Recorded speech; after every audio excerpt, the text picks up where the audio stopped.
Madam madam madam ಇವ್ರು ತಾತ ನಿಲ್ಸಕ್ಕೆ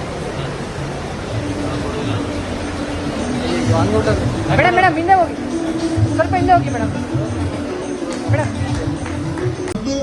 ಯಾರೋ ಪ್ರಾಮಾಣಿಕವಾಗಿ ಅವರ ವ್ಯವಹಾರಗಳು ಮಾಡ್ತಾರೆ, ಅವ್ರಿಗೆ ಯಾವುದೇ ರೀತಿಯ ತೊಂದರೆ ಇಲ್ಲದೆ ಯಾವುದೇ ಒಂದು ಭ್ರಷ್ಟಾಚಾರಕ್ಕೆ ಒಳಗಾಗದೆ ಅವರೆಲ್ಲ ಒಂದು ದಾಖಲೆಗಳನ್ನ ಮತ್ತು ಏನೇನು ಅವರ ಒಂದು ರೆಕಾರ್ಡ್ಸ್ ಅನ್ನ ಸೃಷ್ಟಿ ಮಾಡ್ಕೊಳ್ಳೋದಿರ್ತದೆ, ಅದೆಲ್ಲವನ್ನು ಕೂಡ ಆದಷ್ಟು ಮಟ್ಟಿಗೆ ಭ್ರಷ್ಟಾಚಾರ ರಹಿತವಾದಂಥ ರೀತಿಯಾಗಿ ಆಗಬೇಕು, ಪಾರದರ್ಶಕವೂ ಆಗಬೇಕು ಅಂತ ಅವರು ತಗೊಂಡಿರ್ತಕ್ಕಂಥ ಕ್ರಮ ಇವತ್ತು ನಿಜವಾಗ್ಲೂ ಕೂಡ ಈ ರಾಜ್ಯದಲ್ಲೇ ಒಂದು ದೊಡ್ಡ ಕ್ರಾಂತಿಯನ್ನೇ ಅವರು ನಿರ್ಮಾಣ ಮಾಡಿದ್ದಾರೆ ಅಂತ ನಾನು ಹೇಳೋದಕ್ಕೆ ಬಯಸ್ತಾ ಇದ್ದೀನಿ.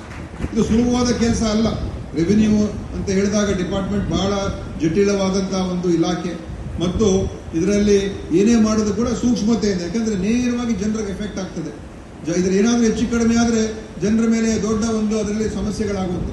ಸಮಸ್ಯೆಗಳೆಲ್ಲ ಬರ್ತದೆ. ಯಾವುದೇ ಒಂದು ಬದಲಾವಣೆ ಮಾಡಕ್ಕೆ ಹೋದಾಗ, ಹೊಸ ಒಂದು ವ್ಯವಸ್ಥೆಗಳು ತರಕ್ಕೆ ಹೋದಾಗ ಅವಾಗ ಖಂಡಿತವಾಗಿ ಸಮಸ್ಯೆಗಳು ಬರ್ತದೆ.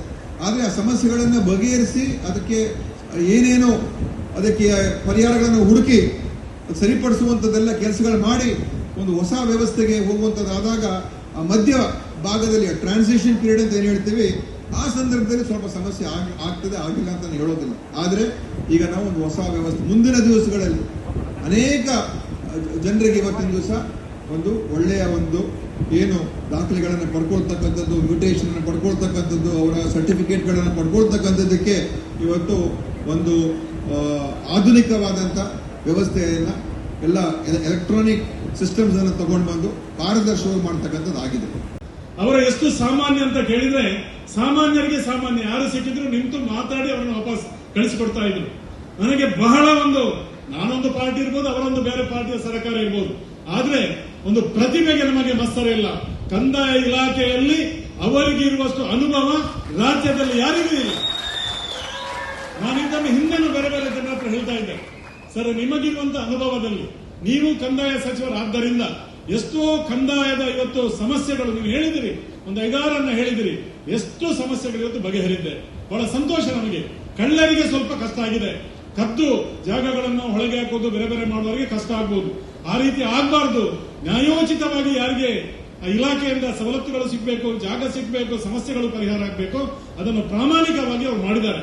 ಒಂದು ಸಂದರ್ಭದಲ್ಲಿ ನಾವು ಗುಂಡ್ರಾಯರು ಅವರು, ಯುಟಿ ಖಾದರ್ ಅವರೆಲ್ಲ ಒಟ್ಟು ಕೂತು, ಚೀಫ್ ಸೆಕ್ರೆಟರಿಗಳೆಲ್ಲ ಕೊಟ್ಟು ಒಟ್ಟಿಗೆ ಕೂತು ಒಂದು ಮೀಟಿಂಗ್ ಮಾಡ್ತಿರುವಂತಹ ಸಂದರ್ಭದಲ್ಲಿ ಈ ಜಿಲ್ಲೆದ್ದು ನಮ್ಮ ರೆವಿನ್ಯೂ ಸೆಕ್ರೆಟರಿ ಯಾರು ನಮ್ಮ ಕಟಾರಿಯರ್ ಅವರು ಹೇಳಿದ್ರು ಅದು ಆಗೋದಿಲ್ಲ ಅಂತ.